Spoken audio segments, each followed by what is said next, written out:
We've had to know every, from greenhouse environments to mixing milk with cattle, young calves to field spraying. We can tell you more about the water stuff. And it's been a collective effort. Customers and companies are always ready to feed into it and educate, educate, educate. So valuable. I would hate to begin to put a figure on how much money we have saved our customers by virtue of our water education. I think of one 3,000 acre vegetable farm that we haven't saved them $500,000 over the last 3 or 4 years just from our education end. I would be shocked.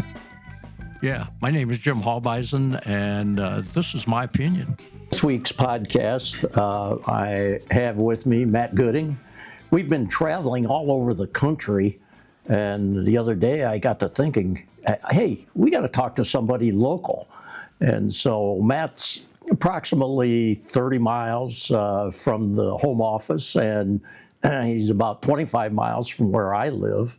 And we have a very long track record. Our dads basically started with Victor Tejan in the beginning, and Matt and I have kind of carried on and built a relationship ourselves and talk about a lot of different things. So I'd like to introduce Matt Gooding, and he lives at Tiffin, Ohio. You're in the northern part of the state, towards the center a little bit, but I'll let Matt talk about where he's at and a little bit about what he's doing as a farmer. And Matt reps for us also, so he has customers, and they're all over the board on the type of crops that they're raising.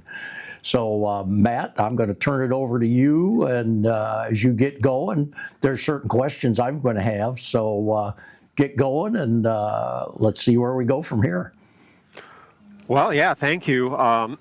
Yeah, I'm located in Tiffin, Ohio. We are south of Lake Erie. We are on the Sandusky River, or at least a little creek of ours runs into it. And Sandusky Bay is famous for all sorts of, and Lake Erie is all sorts of issues with water quality and such. And so my dad bought a beat-up farm back in the late 60s for $30,000, 150 acres, and had to borrow every dollar to get it, and we built it up, and we farmed another, 700 acres total for a while. All in the growers program. He had met the original owner, Doc Tejan, had stopped out on his farm with Jim's dad, and I grew up in an environment of nothing but research. The people at growers, Wilbur Franklin back then, who was the former director of research, and Doc Tejan's and Jim's dad would all rotationally show up here. I don't remember much of Doc, but everybody else I do. And I would, as a kid, I'd raise soybeans in a plot and put in a mom's cake pan and tick her off, and show them that I put growers on soybeans here and this, that, and the other thing. And always have been like that. We farmed together, the classic farm boy, come home and forget about the homework. We had to work ground, and basically corn and soybeans and wheat, and we had a few cattle around and did a hay field every now and then for the cattle back then. And when we graduated, we bought a hydroponic greenhouse, one of the first ones out there, and promptly filled it with cucumbers and lettuce and tomatoes, and fell flat in my face doing their traditional methods of fertilization. And so we reset, and we started using growers in there. And of course, we're farming, and I'm working at the local YMCA, taking care of the pool there, learning water chemistry, and coming home and doing water chemistry in a hydroponic greenhouse. Basically, you're creating a availability of nutrients in a soil area, and it's like, oh wow. So it was just total chaos. But we figured out how to do the greenhouse eventually. We figured out growers was what to use, and we never used any sort of insecticide or fungicide, and basically we just used growers and water in this greenhouse, converted it from hydroponic to soil, saved a lot of hassle and money. And we proceeded to do that for a number of years until NAFTA was passed, and tomatoes came across from Canada so cheap that the restaurants that I was selling to couldn't resist saving all that money. And so we decided to kind of shut that thing down, turn it into a equipment barn, and proceeded on to raise corn and soybeans. And Dad passed away. I shrunk the farm down to the home farm and bought a big square baler back in the 2008, and learn a whole lot because we ended up doing far more custom baling than I ever thought. And you learn a lot about other people's nutrition and program when you bale their hay. Um, so that added to the learning environment. In the meantime, I had customers, Amish, Mennonites, big vegetable operations, grain operations that, we adopted a program of just teaching, and learning what I learned and sharing that and starting a newsletter back in, I think, 98 was the first time I run a newsletter. And customer base grew, and we all kind of had this attitude that we're all going to learn together. I would present different things, and I only sold growers and farmed, and just got great relationships. It expressed itself in the second generation. I got tons of the father's sons farming and their customers, and it just kind of kept blowing out. And we're always doing experimental work here. Always something. And back a number of years ago, the people at Growers kind of approached me to also kind of do some research on a little more formal basis. They'd help out with a lot of the logistics. So I started a small lab and create a lot of the educational material for growers and have that next little aha moment, or keep Jim stirred up and keep him young and aggravated. Yeah, no, that's a good point, Matt. The approach of the growers program, which dates back, to Victor Tegens, it was we're gonna educate our customers. This corporate sales idea that just didn't appeal to Doc Tegens and Joe Henry.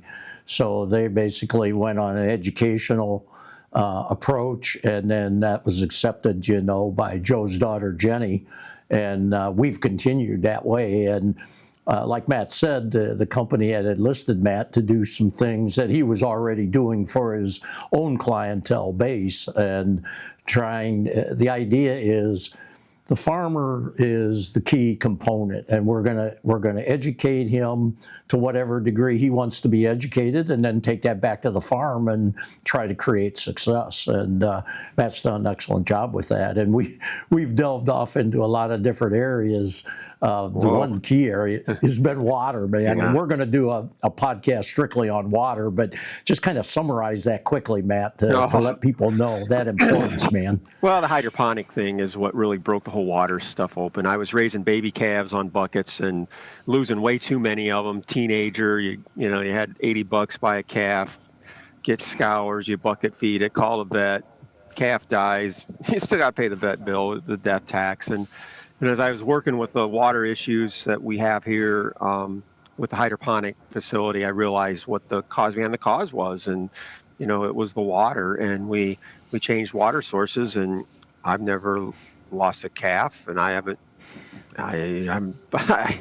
don't call a vet. I haven't had a vet up the lane 40 years.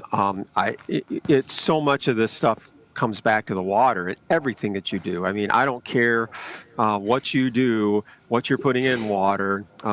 We develop different methods of identifying that and how we can react a certain amount of growers with your water. We can learn more than a water test. We can tell you more about it, how to mitigate it, how to help. And you think, okay, I developed that simple test, I think it's 25, 30 years ago. And, that is just mushroom. I mean, nowadays and it never stops. I mean, just this morning, we did a research thing in the lab, and we discovered, a whole nother aspect of how to take water that's bad and make good, and so we got to investigate that, and it just goes on and on and on. No, that's one thing that popped in my mind, Matt, is, as long as we've been at it with the water with Matthew, you'd think you pretty well got it under control. And then all of a sudden this green ammonia shows up, and then there was a specific green ammonia that we, went toward, and our education on water just went up, 1,000-fold. It was just so unbelievable. We were working with Green Lightning. A lot of our customers had asked us about us, wanted to know something about it. And so Matt headed in that direction, and man, we just couldn't believe what we learned about water. Yeah, and it opened so many doors. I mean, I don't, what comes of the company itself and the whole concept. I mean, we're still testing it and such, but the reality of it is it opened doors. We even we have a local water lab, Heidelberg University. They're the major player in monitoring nitrogen and phosphate primarily on 23 different rivers flowing into the Sandusky Bay, Lake Erie area. And we first name basis, hey kids, come over and play in the farm basis with the lab manager there. And yeah, talk about a whole nother layer of stuff, and we'll get into that in the future, but it's crazy how big a deal this is. And we work under the law of, we're always looking for what the cause behind the cause is of something and what's the limiting factor. And there's tons of people out here that'll sell you products and services and think they know everything about it, but reality of it is this whole water touches everything. And it's just like the water lab people there, they know what they know, and we extract and harvest that data from them that we need to help our customers. They have no idea how this water is used out here in the farm and the field and everything. And so for us over the years and together with the customers and the company, we've learned so much broad spectrum. We're the total doctor. You know how in the doctor world you have a foot doctor, toe doctor, and eye doctor, and none of them know anything else. We've had to know every, from greenhouse environments to mixing milk with cattle, young calves to field spraying. We can tell you more about the water stuff, and it's been a collective effort. I mean, certainly I'm the driver of it, but man, everybody else and customers and companies are always ready to feed into it and educate. So valuable. I would hate to begin to put a figure on how much money we have saved our customers by virtue of our water education. I think about just my customer base. I think of one 3,000 acre vegetable farm. If we haven't saved them $500,000 over the last 3 or 4 years over just from our education end, I would be shocked. That's a big deal, Matt. See, and the whole program is that way. Once you get the calcium in the soil where it belongs, the amount of nitrogen you need, it goes down. This is the amount of money guys could save themselves if they would understand exactly how these things progress. And really, that's right. Yep. Big time. So, hey, before we get, we can go on forever on that, Matt, but I want you to talk about your clientele and the guys you're working with and just kind of give people an overview of the type of agriculture that you're working with. Oh, love this group. A grower's guy is inquisitive, ready to learn, ready to, and it's funny because, some of them you'll go to their house and you'll give a meeting or and you're just full of it, and they'll go to their agronomist and don't go there and everything. And then a few years later, they're your customer, and people that have bad mouthed you or whatever. And it's funny. And we look back and we'll laugh, but it's so rewarding to get into the multiple generations, when the sons that were raised under this whole program and mindset that we call it a mindset. I mean, we quiz everything, and we realize that farming isn't as complicated as all the different input operations would let you believe. We try to simplify things, and we have a lot of fun. And, we're as diverse as you want to know in the customer base. You name it, we probably got a customer economically using growers as their base nutritional solution. And that's what I teach. Good luck finding anything with as much foundational nutrition availability over a multiplicity of different crops on the market today. Good luck. And with as much knowledge and experience behind it.